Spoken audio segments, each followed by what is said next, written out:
and welcome to Ellen Ruth Soap. I'm Ellen, and today we're going to make a whipped scrubby soap, sugar scrub soap specifically, and I have a coffee house in mind, and the reason why is I chose this fragrance. It's called Apple Caramel Crunch from Wholesale Supplies Plus. I don't really pick up the apple in here. Let me read you the scent description for it. It says, juicy apple, sweet caramel with a hint of cinnamon topped with brown sugar. And I really get the caramel and the brown sugar. To me, it smells like a caramel frappuccino. So I was thinking coffee, and so I'm going to do a coffee scrub in the sugar scrub. I'll do the whipped base with the my Stevenson's Melt and Pour whipped base. So we'll do a nice big fluffy base, put the sugar in there, and some fresh ground espresso grind coffee. This is the coffee that I'm going to use today. It's an organic bean. Just a nice, good, clean coffee. So, oh man, it smells good. And I think with the coffee and this fragrance together, you're definitely going to get that caramel frappuccino scent to it. Yum. And also, I have been doing some research. So I still have my big box of Stevenson crystal soap base that I'm going to be using today to make this whipped scrub. But I have been researching recipes on how to make your own. So look for that in the future. We're going to make some from scratch coming up, but I got to use what I have first. So that's what we're doing today with the pre-bought, pre-made whipped soap base, which makes it so easy. This is a very simple recipe. I'll share the whole recipe down below. It's simple, it's easy to do, and it's just luxurious. So first thing I have to do is get my hair pulled back, get my entire work surface sanitized. Very important when you're doing lotions, body scrubs, anything like that. So let me get all my equipment and surfaces clean, get my stand mixer out, and get everything ready to go. And let's come back and make some really luxurious coffee house inspired whipped sugar soap. All right, I've got everything wiped down and sanitized and ready to go, but I wanted to show you something here. This soap base that I'm using today, it says Melt and Pour. It's a crystal soap base, but this is made for whipping. It's specifically for that. And I got this from the Flaming Candle Company, and it was a really good price. But sometimes they're sold out. So I just wanted to show you the difference between the textures. So this is Melt and Pour soap. So this is a soap base. This is soap. And I wanted to show you, you cannot whip this. It's rock hard. This is very pliable and gooey, so they're not the same. So if you can't find this, they do sell out frequently. Don't get this thinking you can use this instead, because you have a totally different recipe if you use Melt and Pour soap versus a soap base. So I just wanted to make sure you knew the distinction. They are not the same. So now let's get moving on with making this beautiful whipped soap today. All right, the first thing that I'm going to do is measure out my sugar and coffee here and just get it set to the side before I get into the gooey stuff. I like to keep the dry ingredients off to the side. So I have my scale tared out. I'm working in ounces today. If you do like to work in grams, there are wonderful. If you just put in ounces to grams, you'll find calculators online that'll do all the work for you. So no worries there. But today I'm doing ounces, and I need 64 ounces of sugar.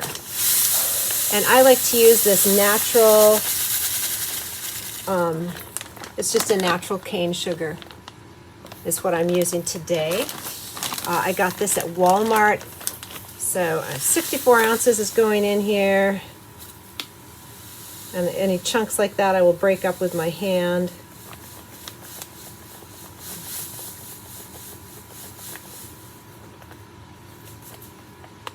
All right. 64 ounces. I'm going to tear this out, and I think I have about 2 ounces of espresso grind coffee.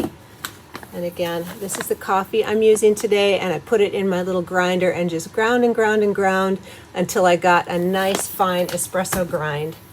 So let me just tell you what I've got here.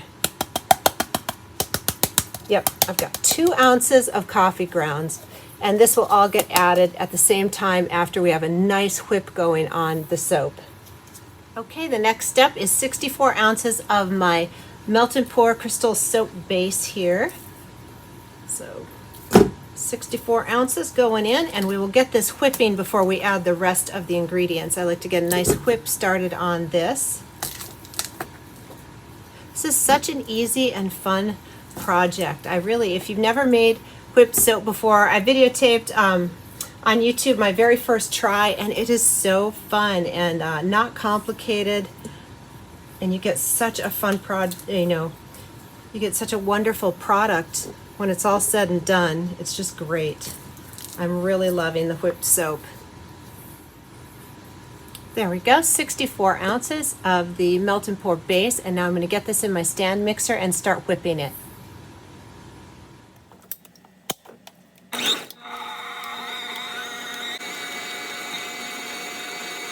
Okay, I turned off the mixer so that I can measure my liquid oils and talk to you without the background noise. Today, the preservative I'm using is Optiphen. I got this from Brambleberry. It's a wonderful broad spectrum preservative, and so that is what I'm using today. Because water might be introduced to this product, since it's a soap, people might have damp fingers, and anytime you're going to have water introduced to a product or potentially introduced, you need to have a preservative in there.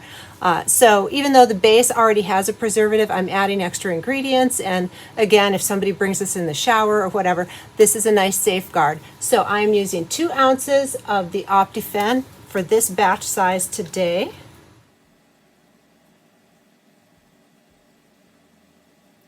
All right, 2 ounces in there. Tear out the scale. And so I'm also going to be using my apple caramel crunch, which just smells caramely and like a caramel latte to me. Loving it. So I'm going to add 3 ounces of fragrant oil to this liquid mix here. And then for my oil, I'm going to be adding 7 ounces of sunflower oil today.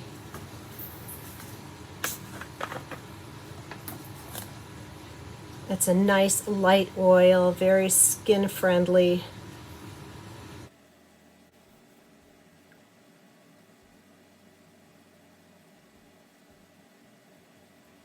And this is the liquid mix that we will add in after we get a nice whip on the base here. I'm going to let this whip up for about, 8 to 10 minutes till it's really like doubled in size before I add this in.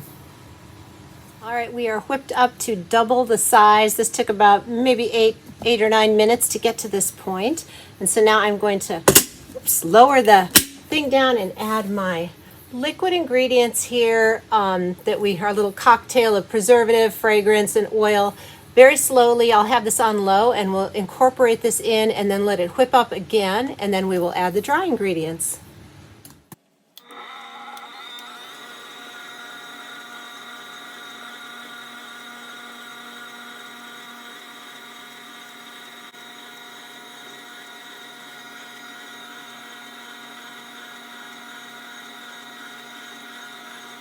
All right, it's time to add the sugar and the coffee into this just luscious whip. Oh my word, this just looks lovely. And I did add another ounce, so I have 3 ounces of total ground coffee in here. It just looked a little shy when I was mixing it into the sugar, and I definitely want you to see those coffee granules and get the little coffee scrub with it. So let me turn this on low, and we will add this in slowly. This is going to be a very full pot when I'm done.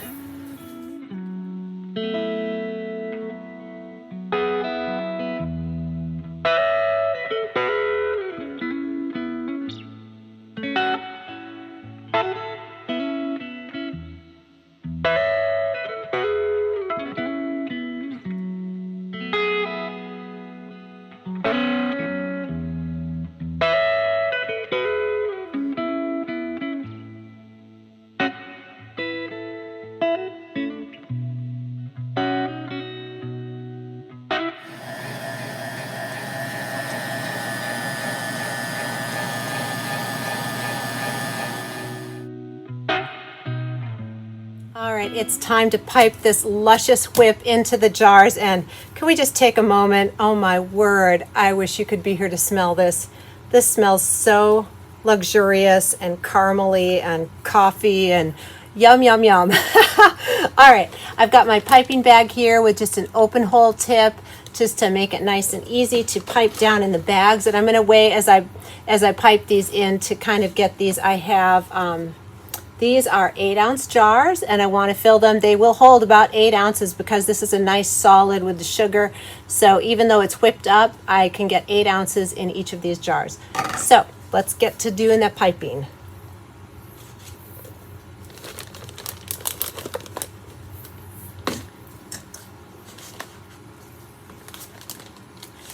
And I don't want to overfill the bag. I can just pop it back in this cup and refill it as needed, but piping is really hard if your bag is overfilled.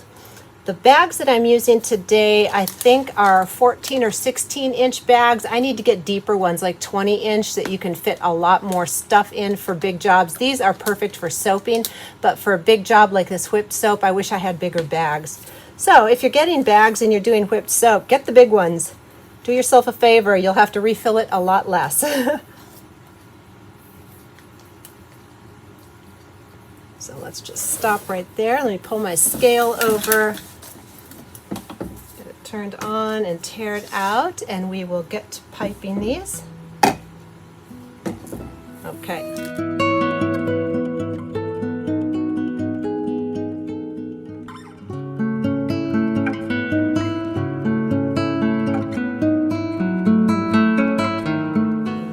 Just a little over 8 ounces. Is that just fabulous?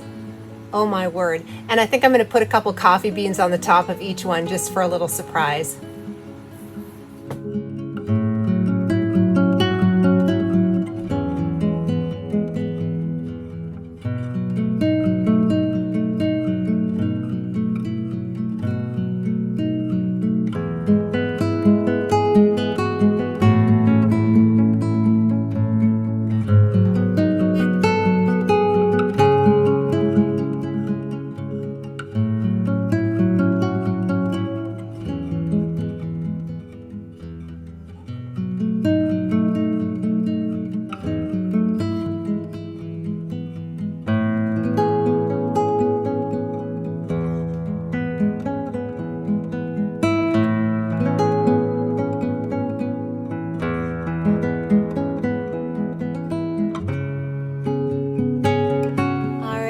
Here they are all in the jars. I got 17 8-ounce jars and 2 little 2-ounce jars, which are so cute. These will be gifts for somebody.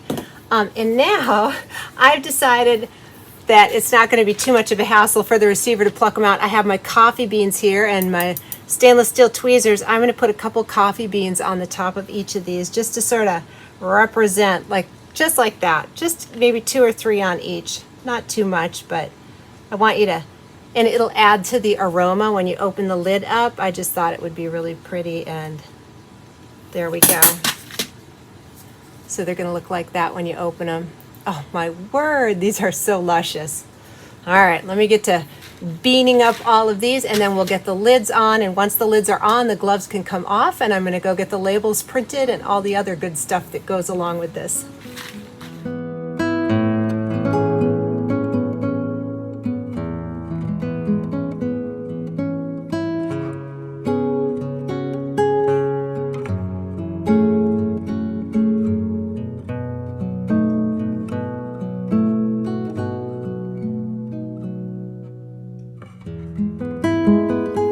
I'm getting ready to put the lids on, and these lids and jars are from Wholesale Supplies Plus. They're 8-ounce jars, and they have a little, when you look at the jars, they give a suggested lid size and all of that. So these are the lids for the jars, and they do come with a little plastic liner, or it's not foam, but it's kind of a sealing liner in there. So they're already in there, and I know I'm going to squish my little peaks down, but got to do it. Try to go straight down and lid all these up. Oh my word, these are so nice. And then after I get all the lids on, I will make the labels. I will probably do a top label and a side label, shrink band them, and they will be ready to go. I love this because there's no cure time. You label them, they're ready to go. Love it.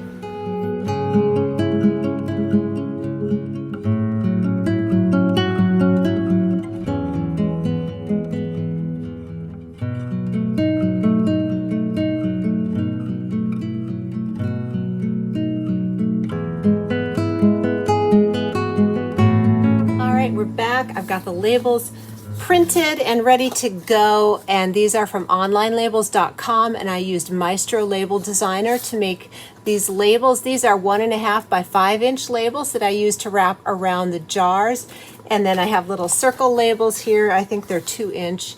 Also Maestro Designer with online labels that go on the top.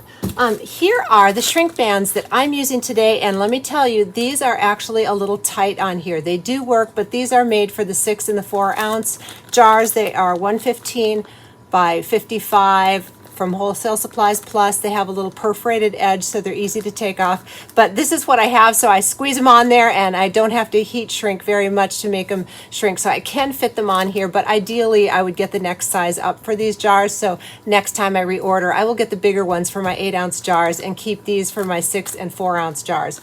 But anyway, Wholesale Supplies Plus are where I get the shrink bands, the jars, the lids, all of that. I get asked every time. So there it is. And I'm going to get these all labeled up, and man, they smell great. Thank you so much for joining me today, and if you liked the video, please don't forget to hit that subscribe button so you don't miss anything going on in the studio, because I will have my soap base recipe coming soon. I don't know when, but I am going to be working on that. So we will make our own whipped base at some point coming up in the future, and you don't want to miss it. So thank you again for joining me, and have an awesome day.